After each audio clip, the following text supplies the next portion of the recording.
bestseller. Okay. Which one? This one. Yeah. Diksha Grover is a master's student at NID, the National Institute for Design in India. She's studying film and video communication. Okay, so this takes us outside of interaction design. This is one of the interesting things we've had this year, where we had a wide range of people because of this topic. Thinking about this from outside of the traditional interaction design programs. She graduated in journalism from Delhi University, and during the course she interned with various media organisations, lots of organisations in India. She's been doing a lot of really interesting work around water issues and documentary and the way that these things can kind of connect around social innovation and connecting people. Okay, without further ado, let's hear from Diksha on, you know what it's about, the future of business.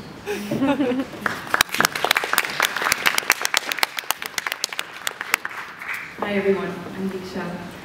I'm talking about the future of news today like everybody else here, but what's interesting to see here is that how all of us are somewhere clicking photographs of the session through our mobile phone. Because that's what I'm here to talk about, how mobile phone technology is the technology that is going to steer the revolution of future of news. As of now, the way I see news, it's like over the past few years, the volume of news has been increasing. And if you see it inside of the people, the volume is actually decreasing. Because news essentially has become unidirectional. I mean, where you're able to communicate what the problem is, what the news is, but people on the other hand are not able to go back and look at what news has become today, or kind of give any kind of an action or give what they feel about it. So people aren't really participating, they're just less involved, and therefore they have less interest in the information. So the whole idea of the status message, if you come to think about it, is a very interesting way how we're all putting our news forwards. I mean, what is on my mind and what am I planning to do, or the things that are getting maximum likes is almost becoming what news is for me today. So thereby my social knowledge today is becoming my social news. Bridging the gap between people and news, I think technology is helping interaction possible. So taking forward on this idea, what I understand is mobile technology has become a very quick, easy and convenient way of letting people participate in the process of news making. So that's what I thought. As a non-interaction designer, I thought of a solution where mobile technology could help you shoot, then later online a quick edit, add a quick information, and eventually send it to a media organization that you essentially trust. So MyNews Application helps you to become an active user but in interactive news. Okay, so how do we get started about this?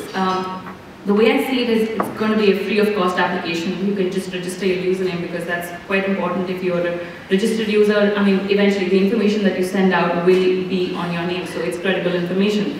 And you can visit the library in case you're out of inspiration. You want to see what other people are doing all over the world. You can always visit the library. You can watch a demo on how each and every step is to be taken forward and what would essentially become responsible information.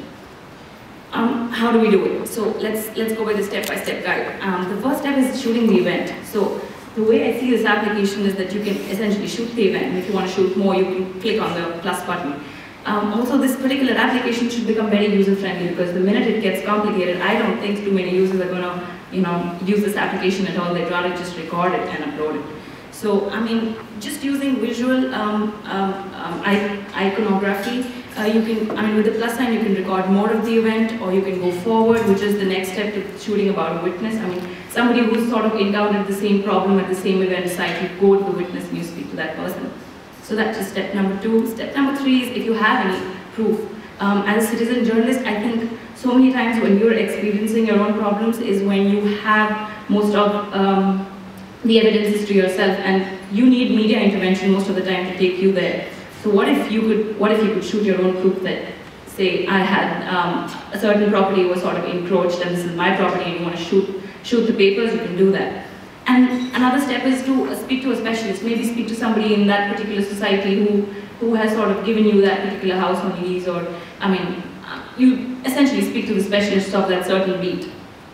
Moving forward. Now, the telephone, actually the mobile is a very interesting device because it gives me ability to do visual telephone telephony. So, I mean, I can actually record a telephonic conversation or an interview that I'm having. I mean, I can record it on my phone.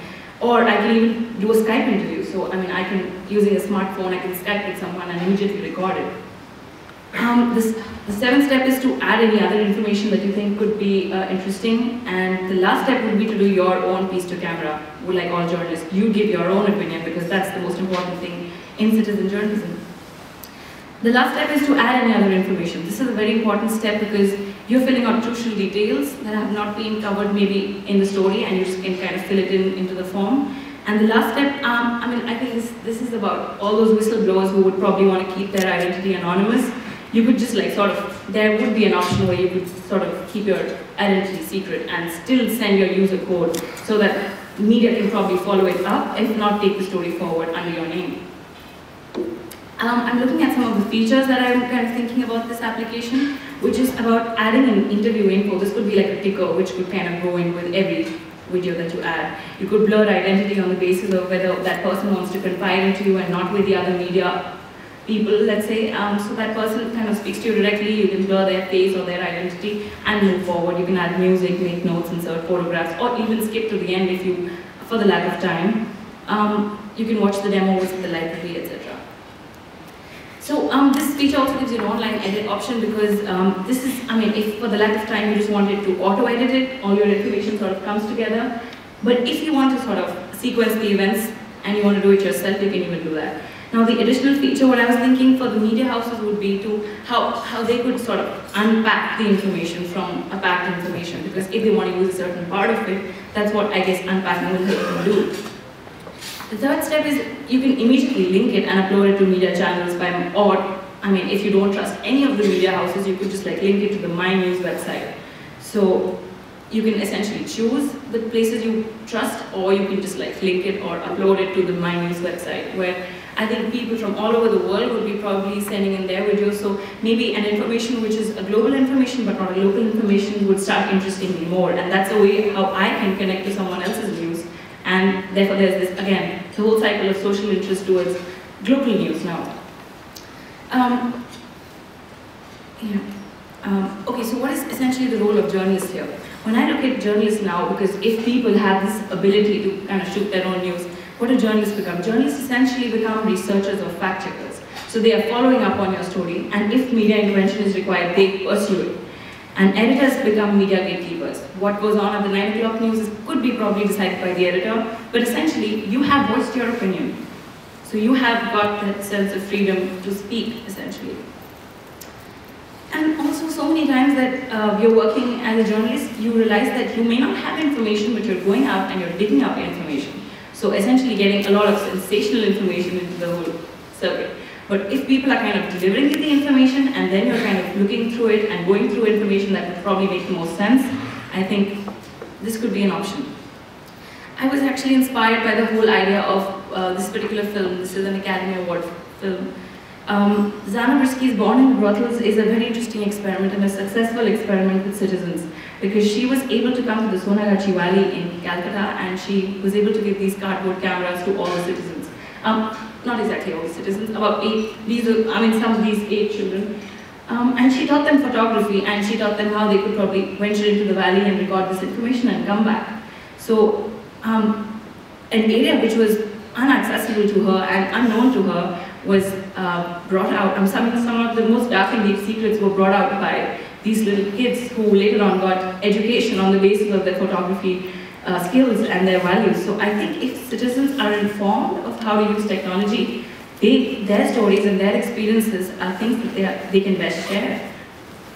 So, I mean, what is it doing to the citizens? Various initiatives have already been taken if you think about it. You know, you have YouTube always, which is constantly, with which you have to keep putting your information, and you have MePorter, you have Ustream, you have various other ways of shooting the information, but then again it's making a YouTube space, right? You can just shoot and upload. What about the whole interaction with sending it to media or seeing it at various places? So basically, it gives citizens, it makes them independent, it helps them voice their ability. And the way I see it is less of an app, but more of an ability to help you opinion your concerns and look at the world in your own way and tell the story that you felt so far. So if I look at it, this is a behavior shift from news gatherers to news makers, and obviously, since I'm asking citizens to become actionable, I'm also going to sort of looking at the incentives that are given to the citizens. So, okay, some of the thoughts why not. Information will be biased, no objectivity. Quality of news will be decreased. Would people be responsible with news? Journalists will be limited to researchers and fact checkers. Thoughts? Why not? Growth in literacy, in growth in education, people today are intelligent. In times of pressure and distress, we trust citizen journalism, even journalists are subjective. We Google sources, but we don't abandon everything on Wikipedia. The business of news begins with leads and stringers. It's all about trusting people who are eventually the real sources. Finally, when I look at this song which gets so many likes and so many hits on YouTube, Kola Very Di, I think. And I don't know how many of you know it, but it's this Tamil song which is sung and sung over and over again, and people have done remix versions and they've jived to the beats, they've connected with the music, not because of the language, I think, because essentially that song means to kill. But because I think they feel a certain connect, and I think that's what video is all about. You may not know the language, but you definitely know the emotion, you know what the person is experiencing. So it's essentially that I see is quite possible through this technology. One of the quotes by Mahatma Gandhi which I really like is, "Be the change that you want to see in the world." And I think it begins with this technology. I may not exactly be an interaction designer, but I do know that if we do need a change, it needs to be now. If we can give wings to an ability which can sort of take forward, if we give wings to ability which is there right now, I don't seem to know that why we should wait for a design which would be perhaps more futuristic. So, thank you so much, and hope you guys have a wonderful day ahead.